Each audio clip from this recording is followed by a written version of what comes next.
এনবিটিভির পর্দায় আপনাদের সকলকে স্বাগত জানাচ্ছি। আমি শাকিরুল ইসলাম আপনাদের সঙ্গে রয়েছি। আজকে একটি ভিডিও দেখাবো যেখানে তৃণমূলের দুষ্কৃতীরা প্রকাশ্য রাস্তায় একজন বিরোধী দলের নেতাকে চড় মারছে, কান ধরে উঠবোস করাচ্ছে। প্রথমে চলুন ভিডিওটি দেখে নেওয়া যাক। আমার হেসে যাস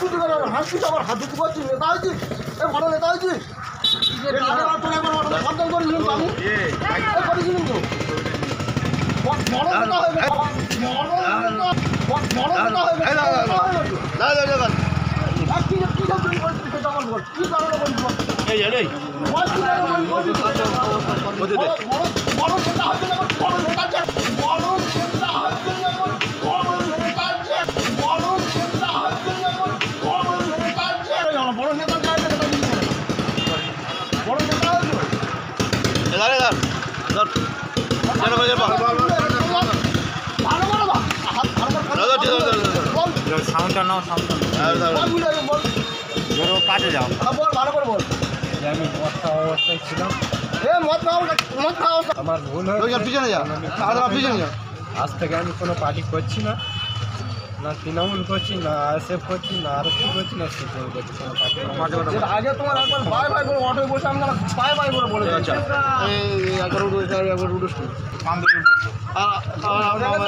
আব্বা কই, আব্বা কই, বল ভাই কই, মাথা হাতে বল।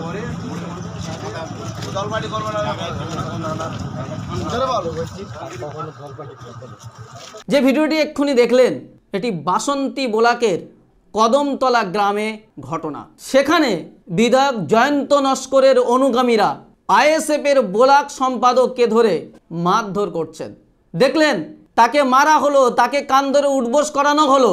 শুধু এটুকুই শেষ নয়, সেখানে দাঁড়িয়ে কয়েকশো মানুষের সামনে তার দাদুর মাথায় হাত দিয়ে শপথ করানো হলো যে আমি আর কোনোদিন রাজনীতি করব না। এই শপথ করতে তাকে বাধ্য করা হলো।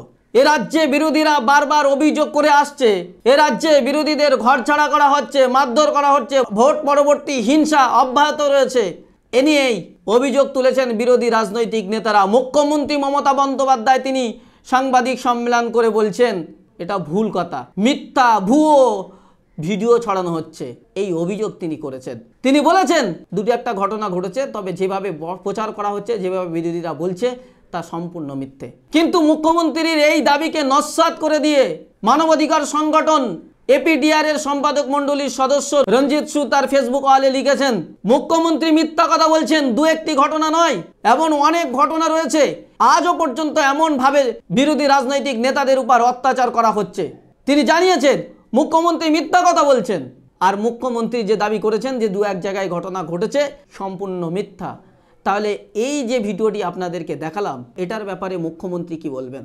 সত্যকে তুলে ধরা আমাদের দায়িত্ব এবং কর্তব্য। আমরা দালালি করি না, আমরা অন্যায়ের প্রতিবাদ করি। এনবিটিভি কারোর দালালি করে না, এনবিটিভি কারোর তোষামতি করে না, মানুষের কথা বলে, সত্যকে তুলে ধরে। তাই বারবার আমরা প্রশ্ন তুলি, আজও সেই প্রশ্ন বিদ্যমান। সাধারণ মানুষের গণতান্ত্রিক অধিকার থাকবে না?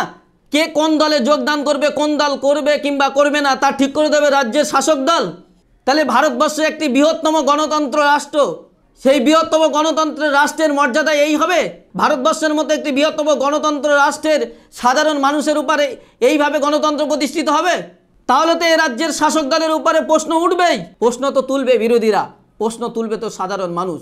কিভাবে তার উপরে চড় মারা হচ্ছে, তাকে প্রকাশ্য রাস্তায় জনগণের সামনে উঠবোস করানো হচ্ছে, তাকে তার দাদুর মাথায় হাত দিয়ে বলা হচ্ছে, সে তাকে শপথ করানো হচ্ছে কোনোদিন রাজনীতি আর না করে। কে রাজনীতি করবে আর করবে না সেটা কি ঠিক করে দেবে তৃণমূলের দুষ্কৃতীরা? রাজ্যের শাসন ব্যবস্থা কোথায় গেল? প্রশাসন কি দেখতে পাচ্ছে না এইসব অত্যাচার, এইসব অনাচার? নাকি এই রাজ্যটা রাজতন্ত্র চলবে? এ রাজ্য শাসক দল ঠিক করে দেবে কে কোন পার্টি করবে কিংবা করবে না?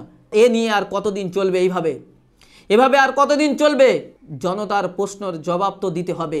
বারবার শাসকের বিরুদ্ধে প্রশ্ন উঠছে, প্রশ্ন করছি আমরা, প্রশ্ন করছে জনগণ।